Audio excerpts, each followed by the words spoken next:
Allez, Yichem El Hamashiach, on se retrouve Amen. dans Yeshivat Tzemar Tzedek de Natania. C'est important de reprendre encore les bases de ce qui va être notre bagage de compréhension. Donc on continue l'étude sur le Seder Ishtachelus, qui s'appelle l'enchaînement des mondes. L'idée de l'enchaînement, ce sont des chaînes. Donc chaque maillon est attaché à l'autre maillon. Et en vérité, déjà on peut apprendre de ça un enseignement, un des klalim de l'étude de la Kabbalah et de la Chassidut. Ça s'appelle le Ilav et Alul, de cause à effet. Voilà. Ce cause à effet ne va prendre effet, justement, que à partir du monde de Hatzilut. Auparavant, on n'est vraiment pas encore dans une notion de cause à effet. Et c'est là où on remonte. On a vu qu'il y avait toute la préparation, Atralat Itorerut Haratzon, le début de l'éveil de la volonté, Itorerut Haratzon, l'éveil de la volonté pour la création des mondes, le Reshimo, qui est la trace, c'est-à-dire le plan de la création. L'Admor Amsaï va donner plusieurs exemples de Reshimo. Il va donner 2 exemples qui sont importants, ou 3 et 4, il va en donner pas mal. Je vais vous en citer un petit peu. Donc on peut trouver ça, entre autres choses, dans Shara Yichud.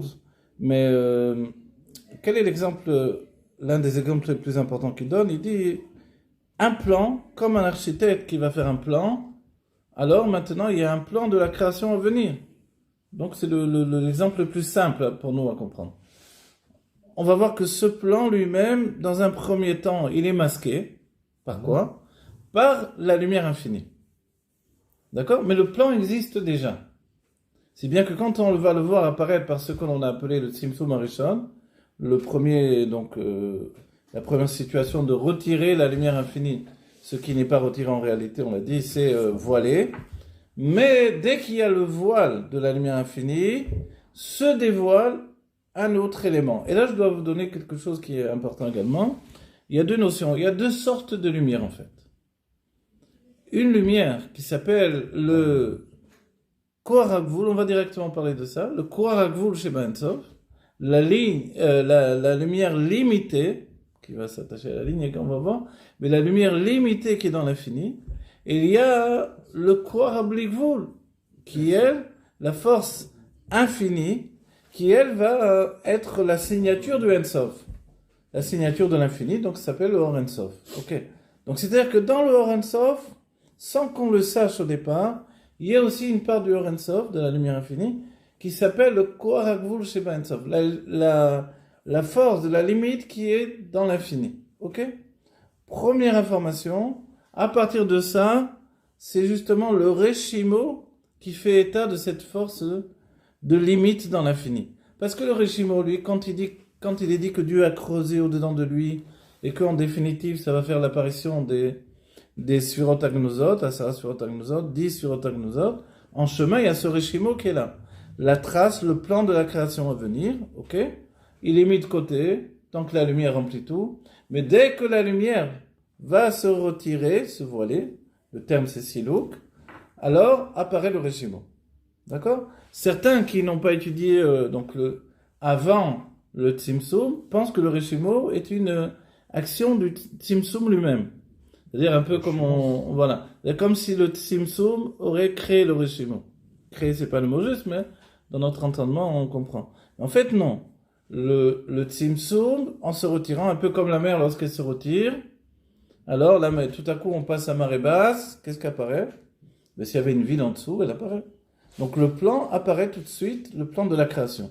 C'est-à-dire que le Reshimo, ce serait le plan alors. Voilà, le Reshimo, c'est le plan de cette explication. Et une autre explication, un autre exemple de la Nour Emsaï, qui nous donne, pour exemple, il dit, un peintre, avant de faire un tableau, donc je suis peintre, évidemment, il y a plusieurs manières de travailler, mais la manière classique, on va dire, c'est qu'on dessine d'abord, et après, on recouvre ce dessin de peinture, tout simplement. Ok? Donc ça peut ressembler à du coloriage, sauf qu'évidemment, c'est beaucoup plus complexe. L'Admor Amsaï nous dit, donc tout le dessin, le tableau entier se trouve là maintenant. D'accord? Mais ensuite, quand on va mettre la peinture par-dessus, le dessin va disparaître totalement. Et il dit, c'est comme le Reshimo. Il est là, ok? Quand il y a la peinture par-dessus, il a disparu complètement. Quand la peinture se retire, on peut faire aujourd'hui. Vous savez, aujourd'hui, on prend on fait des observations avec des rayons X, donc voilà, des caméras à rayons X, etc., ou des photos avec rayons X, apparaît le dessin préparatoire. Donc on aime beaucoup ça dans le monde de l'art aujourd'hui, les muséums font tout ça, tous les musées, etc. Ça nous permet de voir comment travailler Léonard de Vinci, comment travailler machin, etc. Ok. Donc on voit, par exemple, le grand secret de la Joconde, c'est qu'on voit pas de dessin préparatoire. Voilà, et justement, il peignait les bords du personnage, il les fait avec les doigts. Pour avoir ce fameux sfumato, comme on dit, enfumé, qui fait qu'on voit même pas le dessin préparatoire, alors que les autres peintres dessinent. Ok. Donc, tout ça, on va dire, s'il n'y a pas de dessin préparatoire, c'est-à-dire que c'est que de la lumière. Mais comme il y a un dessin préparatoire, ça veut dire qu'il y a un réchimo en dessous. D'accord? Troisième exemple de l'Allemand Hamsaï, qui est merveilleux, cet exemple-là.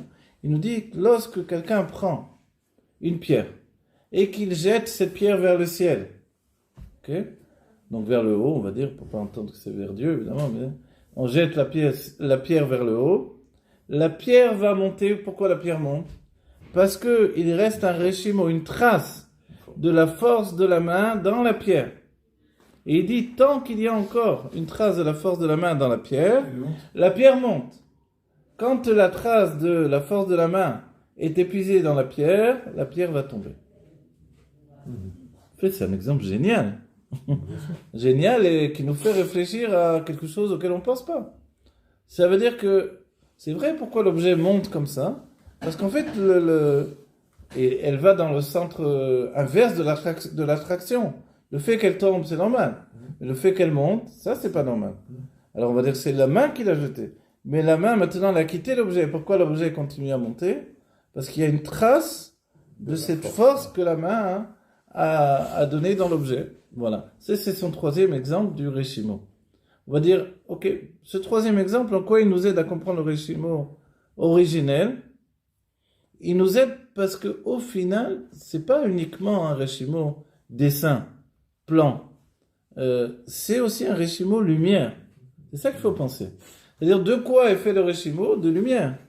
Donc cet exemple, lui, il nous rapporte plus dans le sens de énergie, lumière, etc. Quelque chose qui n'est pas juste un dessin. Donc ça nous casse un peu le plan originel tel qu'on peut l'imaginer, et ça c'est bien. Voilà. Donc en fait, le réchimo, voilà. C'est un plan vivant, en quelque sorte. C'est un plan vivant, en fait, c'est ça. C'est un peu un mouvement entre guillemets, si on peut dire, de la lumière infinie qui est ininterrompu, mais comme tout est éternel à ce niveau-là, le réchimo est éternel. Voilà.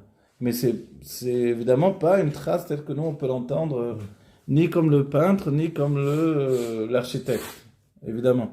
Et même si dans la ville, on voit pas du tout le plan de l'architecte. Personne ne consulte le plan de l'architecte avant de rentrer dans la ville. Mais forcément, on a un plan qui a permis de faire la ville entière, etc.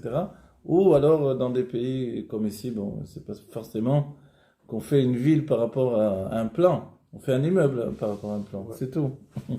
Donc ça pousse, etc. Ok, ça va, c'est bon jusque-là? Ok. Voilà, une fois qu'on a les éléments, on peut un peu plus comprendre la situation. Donc on est avant le Tzimtzum. Le Tzimtzum se fait parce que Dieu fait un Siluk Gamour dans les termes du Hari, c'est pour ça que ça a porté ça a induit en erreur, on va dire, donc les kabbalistes sont tombés dans le piège. Et évidemment, c'est que le Hari n'avait pas eu le temps, tout simplement, d'expliciter plus longtemps. Et il n'est pas resté assez longtemps dans le monde et n'a pas assez enseigné ce sujet-là. Il a fait que son enseignement a été transmis dans un an un an et quelques mois, en fait. C'est tout. Donc tout ce chomer incroyable, tout ce matériau incroyable spirituel, en si peu de temps, donc c'est déjà un miracle qu'on ait reçu ça. Ok. Donc en fait, du moment que Dieu a décidé qu'il doit y avoir un endroit, l'endroit se fixe. Ce qu'il est important que vous sachiez aussi, c'est que c'est comme s'il y avait deux cercles. Il y a le Chalal HaPanui, donc le cercle, on peut dire, qui sert de... C'est un cercle parce qu'on a dit, tout est béchavé, tout est au même niveau. Il n'y a pas de tête, il n'y a pas de début, il n'y a pas de fin. Ok. Mais il y a encore un autre cercle autour de lui, qui lui va faire une séparation entre ce qui s'appelle le Teirou Ilaha, la pureté supérieure de la lumière dans sa simplicité absolue, et le Chalal HaPanui. Donc il y a comme une protection encore. Et cette protection, elle va installer le commencement du Kav Ein-Sof. Voilà. La ligne de lumière infinie, donc dans les livres de Hari, de la Kabbalah, alors on trouve effectivement le petit dessin, un cercle, un point au milieu, et après la ligne de lumière qui rentre, et autour du cercle, il y a aussi un autre cercle, et les lignes, elles commencent à venir de l'autre cercle. Alors dans cet autre cercle, on peut dire qu'il y a cette notion de, on a dit, vous vous rappelez, on a dit dans les Asara Sfirot Agnozot, les 10 Sfirot enfouies vont nous servir pour entraîner l'apparition ou l'émanation, plus précisément, des mondes. Ok. Donc, une fois qu'il y a le Chalal Apanouï et qu'il y a ce cercle autour, il va y avoir. Donc, on a dit, vous vous rappelez, dans Malchut de Ensof, ça se passe tout ça. Et tout à coup, Tiferet de Ensof, donc le niveau supérieur à Malchut, ok. Tiferet, ça inclut, on pourrait dire Yesod. Donc, la sphira qui est au-dessus, elle va laisser entraîner le Kav Ein-Sof. Donc le Kav, il est exactement comme cette situation de Yesod, et sa pénétration, en fait, elle ne va pas se faire en une fois. C'est-à-dire le Kav, il ne descend pas en une fois. Si vous ouvrez le Tafresh Bet, il nous dit que le Kav, il est fait de Nekudot, entre guillemets. Voilà. Qu'est-ce que c'est cette image-là? L'idée, elle est de nous dire que il est fait de Sphirot, en fait. C'est-à-dire que le Kav lui-même, il a toutes ces sphirotes, Keter, Chorma, Mina, etc., voilà, jusqu'à arriver à la Malchut, voilà. Donc en fait, on peut dessiner un trait en une fois, ou dessiner un trait avec comme un train qui ramène les passagers. Voilà, ouais. Il y a une image équivalente dans la Gemara que j'aime bien rapporter, c'est le fait de Rabbi Akiva sur les Reshuyot de Shabbat. Il nous dit que si je suis en Reshut Yachid, donc je suis dans ma maison, en face de ma maison, il y a un autre immeuble, ça peut arriver, ok, et le voisin me dit, hey, il me manque une challah pour faire l'Echem Mishneh, j'ai pas de challah pour Shabbat, tu peux m'envoyer une challah, je te la renvoie. Je dis, ok, pas de problème.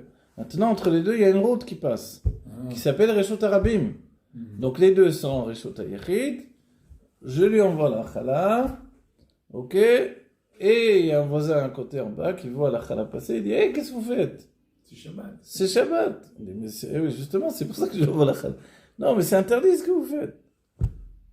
On dit, attends, mais pourquoi c'est interdit? C'est Reshut Yachid, c'est Reshut Yachid. Donc c'est domaine privé, c'est domaine privé. Quel est le problème? Il dit, oui, mais au milieu, c'est domaine public.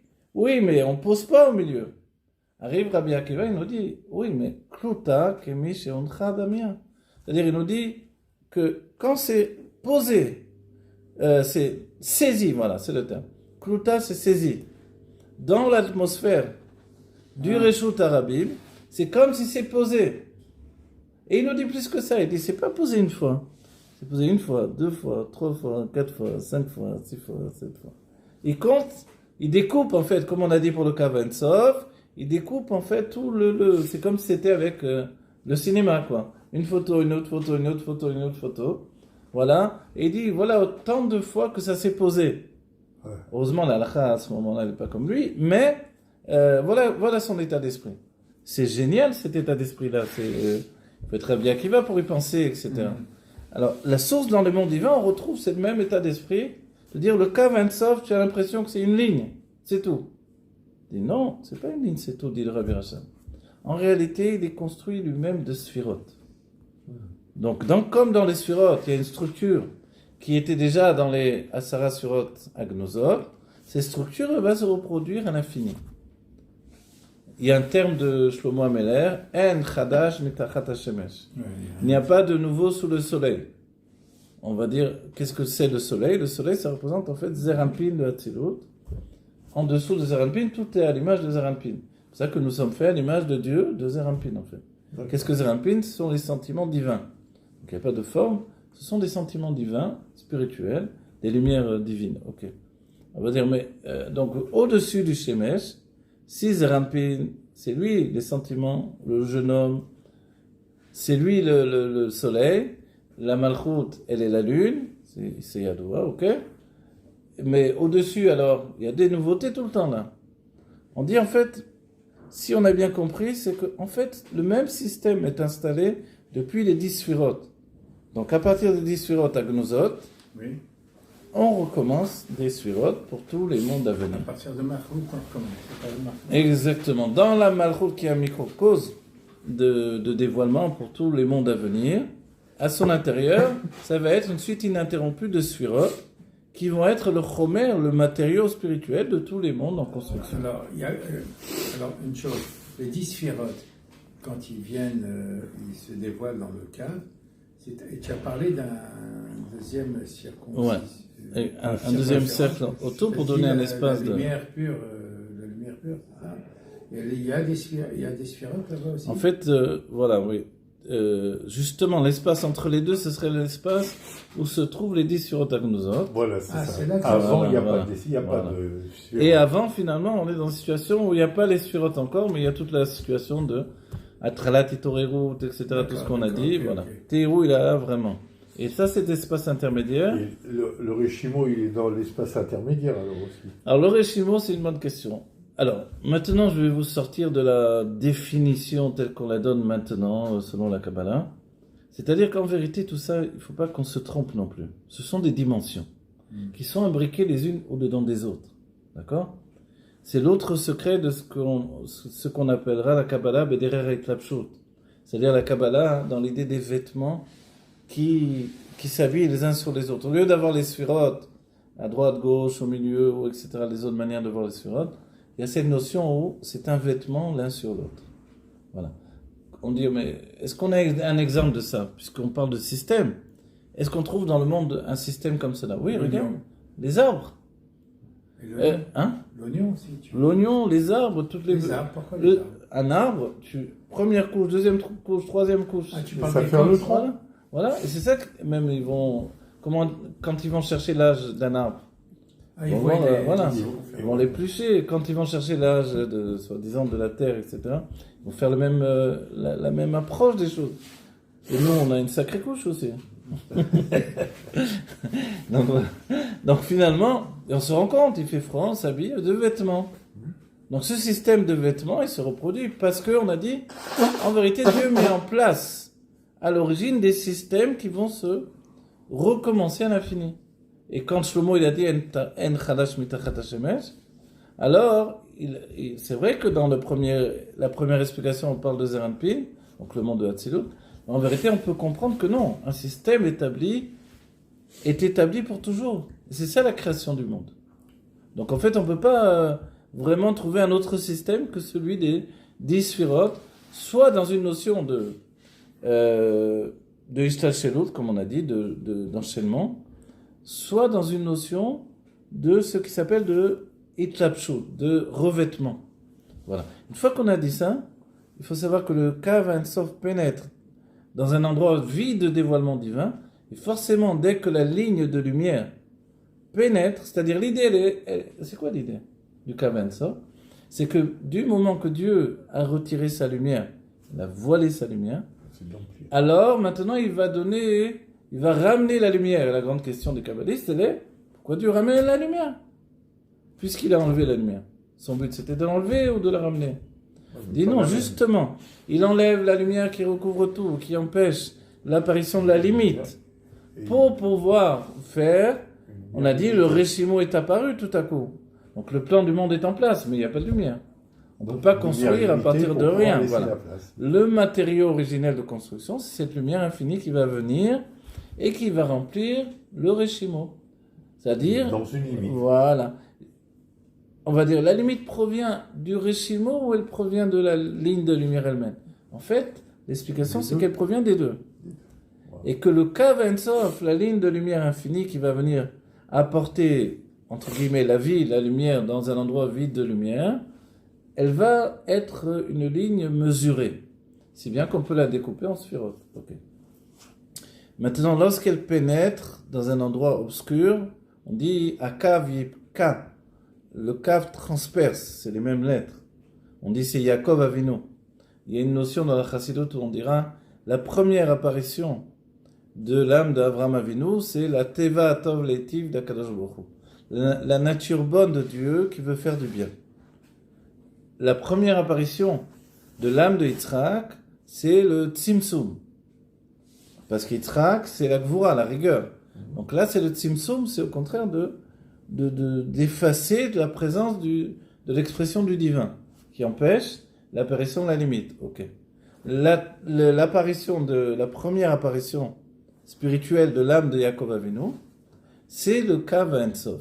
Le Kav, donc on voit déjà les lettres de Kav, c'est les lettres de Yibka. Yibka, c'est Yaakov.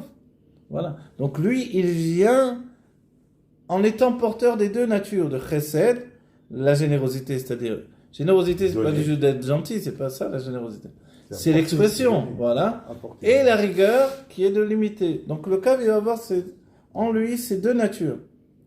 Pourquoi il a deux natures? Parce qu'il porte le Or à Ensof, Bilti Balgvul, le terme exact, je vous le dis maintenant, ça s'appelle la lumière infinie sans aucune limite, et le Or à Ensof qui vient du Korakvul, qui elle est porteuse de limites.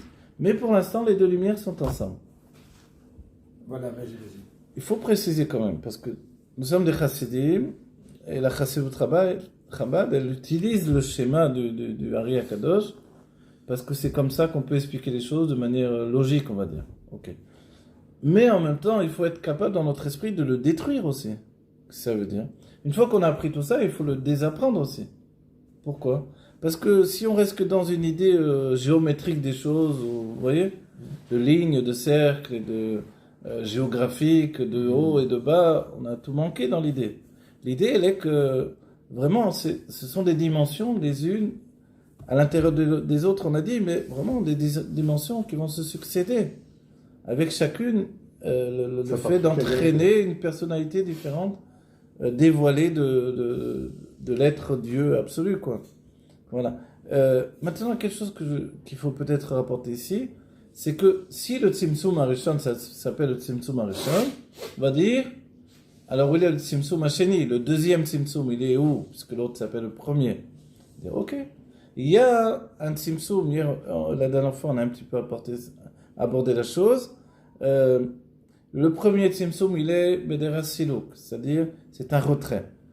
Et le deuxième, lui, mais en fait, il y en a une infinité de Tzimtzumim, le deuxième, lui, il est du Bederer Miyut, il retrécit. On en a un petit peu parlé.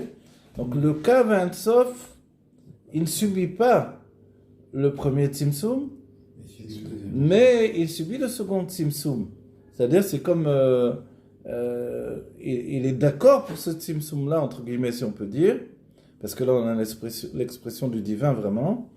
Il est d'accord de se limiter, de ne pas revenir avec toute sa puissance, et que tout retourne encore à rien, quoi. C'est-à-dire le fait que si Dieu a défini un endroit pour que les mondes puissent exister en lui, qu'il a fait ce voile au-dedans de lui, et que le Kav Ensof arrive, il ramène tout à l'infini. Donc on n'a rien fait du tout. Donc Dieu désire que justement le Kav, avant de venir, lui, ce qu'il va faire d'un certain point de vue, il va le ramener la lumière à l'intérieur. Maintenant, le Rabbi Rachab, par exemple, il va rapporter une question qui est posée dans la Kabbalah, c'est pourquoi, puisque Dieu va faire revenir cette lumière par le biais du Kav, le Kav, lui, va réintroduire la lumière à l'intérieur, d'accord, une lumière qui s'était retirée, a priori, entre guillemets, dans l'idée de retrait, évidemment.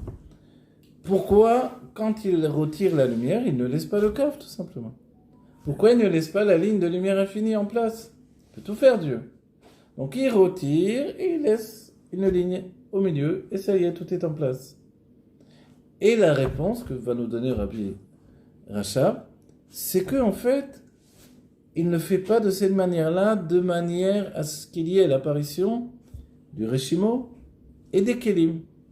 Le Reshimo et les Kélim ne peuvent apparaître que quand il y a un Siluk Gamo, que quand il y a un retrait absolu, total, de la lumière infinie. Parce qu'ils empêchent, ce dévoilement empêche le contraire du dévoilement. Donc il y a le voile de la lumière infinie, pour que se dévoile, si on peut dire entre guillemets, la limitation et tout ce qui peut arrêter la lumière et la canaliser, exactement. D'accord? Donc en fait c'est ça l'idée extraordinaire. Ok. Donc quand le Kav va revenir avec sa limite, il va toutefois faire une réaction dans cet endroit vide de lumière. Ça s'appelle Chalal Apanouï, un endroit vide. Et cette réaction, elle va être causée par plusieurs effets. Également par le fait que le cave, il ne rentre pas en une fois. S'il rentre en une fois, il se peut très bien que rien ne va, voilà, tout retourne à nouveau au Ensof, on a dit, c'est un problème. Ok. On va avoir plusieurs raisons. Mais quand il vient, en fait, il fait ce qui s'appelle, il pénètre, il se retire. Et son avancée va être graduelle. Il pénètre, il s'avance, il se retire. Il pénètre, il s'avance, il se retire. Ce qui va avoir pour objet de donner cette notion, je vous dis le terme dans le Etzraim, Nirnas mitagel. Quand il rentre, il va donner l'apparition des Igoulim, il se retire et il continue sa course. On va dire, c'est quoi les Igoulim?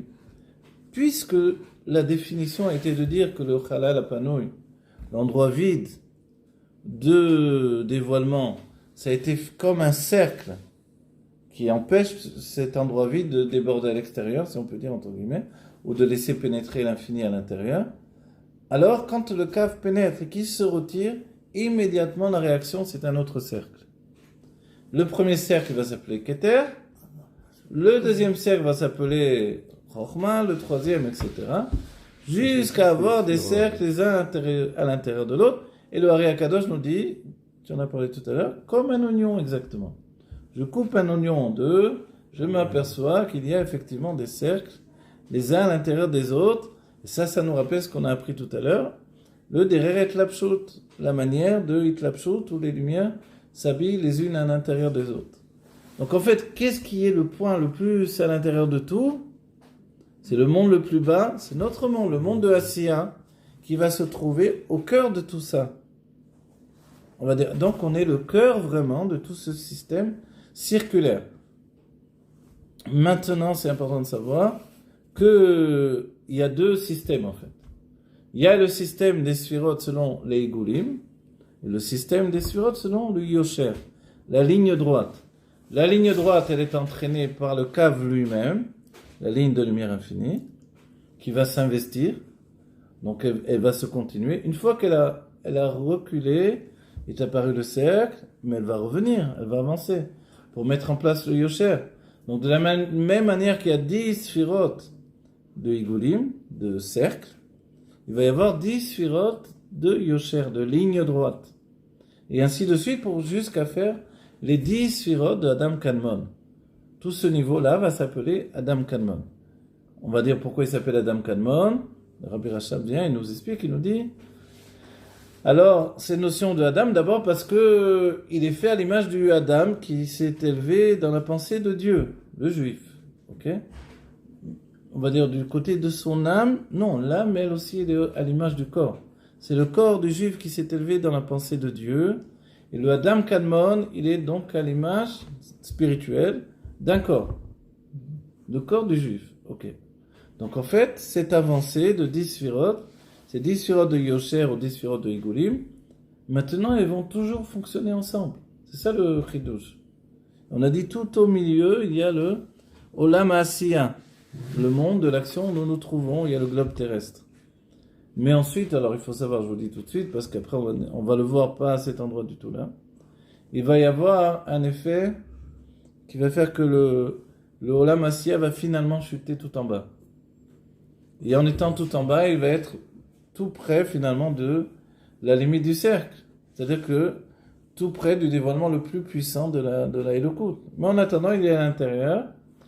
Il y a un klal aussi du Hari Akadosh qui nous dit, dans les Igoulim, ça représente le monde naturel. Unoten lechem lechol basar ki l'olam chazo. Dieu donne de la nourriture à toutes les créatures, ok, sans avoir besoin de travailler. Le lion ne travaille pas, personne ne travaille dans le monde si ce n'est l'homme. Leur nourriture est à portée de main. Peut-être faut faire des efforts, peut-être faut... Ok. Mais, on voit le lion, c'est même pas lui qui chasse. C'est les lions qui chassent, il lui rapporte le manger. Ok.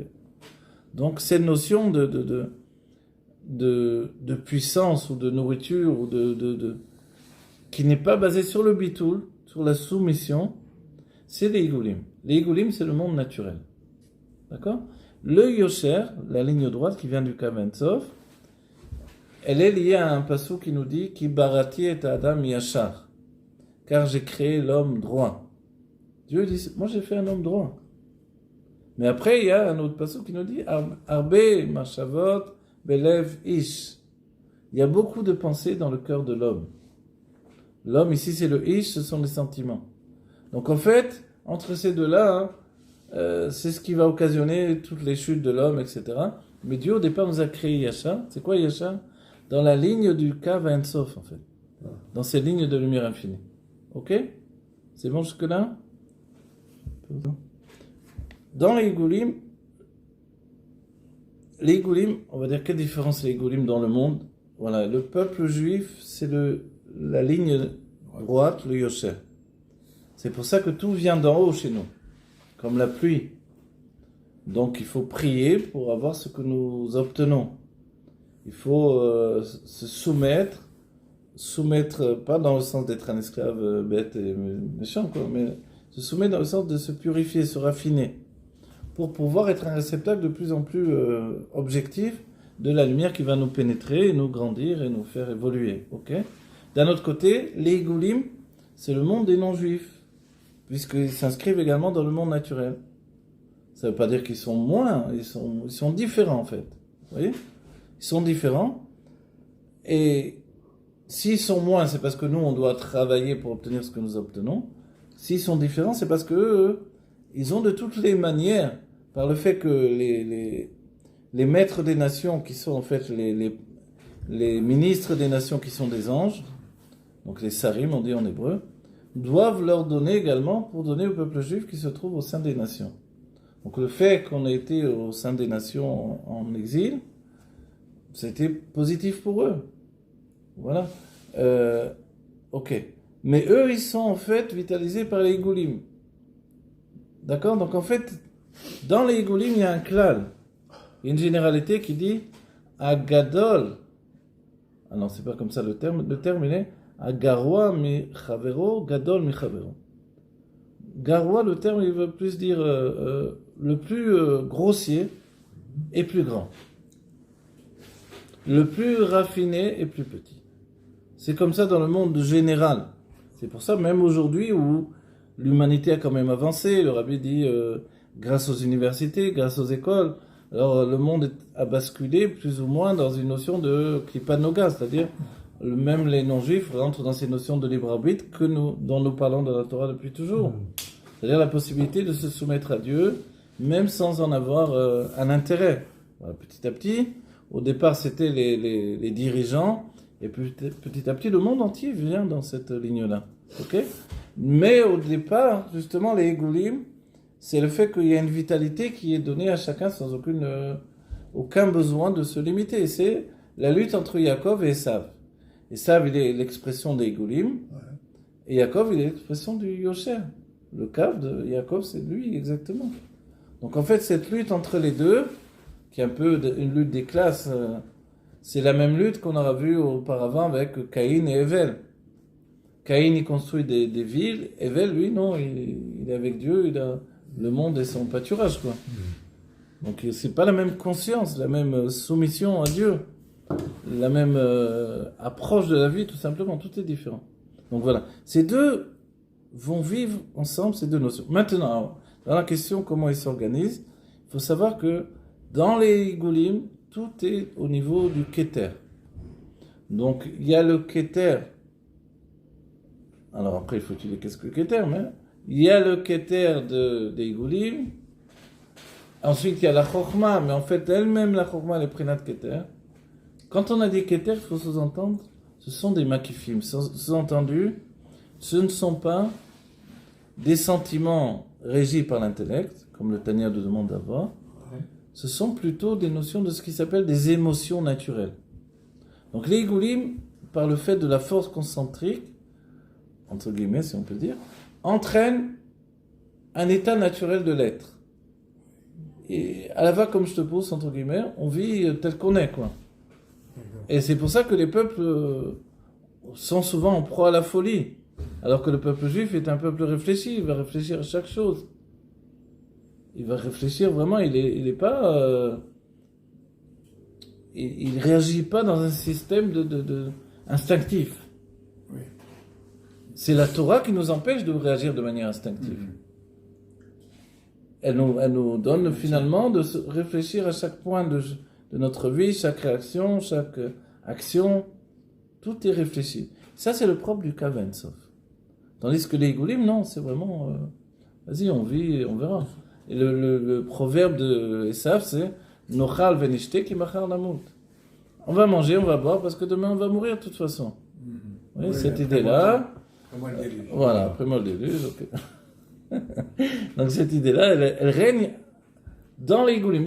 Donc on sous-entend, tu as parlé du déluge, c'est très bien, que le monde du déluge subissait en fait une influence terrible des Igoulim, qui faisait que les gens étaient géants, que tout était... Mais c'était nos âmes, il y avait nos âmes aussi là, à l'intérieur de tout ça. Et ensuite, la tour de Babel, ça va être une lutte pour que l'humanité ne se soumette pas à la ligne de lumière infinie, mais au contraire, penche du côté des Igoulim. Donc c'est en fait une lutte. C'est ça. Comme une lutte des classes, sauf que c'est en fait... il n'y a pas de détermination que quelqu'un est plus bas que l'autre. C'est le choix de ce que je désire dans le divin, dans la soumission au divin, dans l'élévation que ça peut me donner, qui va établir que je peux être là ou là. De manière générale, le Keter, il est une fusion du Yosher, de la ligne droite et des Igoulim, avec une tendance Igoulim. Parce que le Keter, justement, c'est l'inconscient. Et les Igoulim, c'est vraiment l'inconscient. La structure intérieure de l'intellect qui va me construire, ça c'est le Yosher, c'est la ligne droite. Et voilà, donc en fait là on a ces deux éléments-là. Voilà, qu'on soit Zoché de la Galo de Rabbi Menach Mashiach, tout ça c'est très important d'avoir étudié tout ça, comme un réceptacle de compréhension qui va nous donner de comprendre d'autres choses ensuite. Voilà. Donc tous ces drushim, on les retrouve dans la Chassidut, toutes ces explications.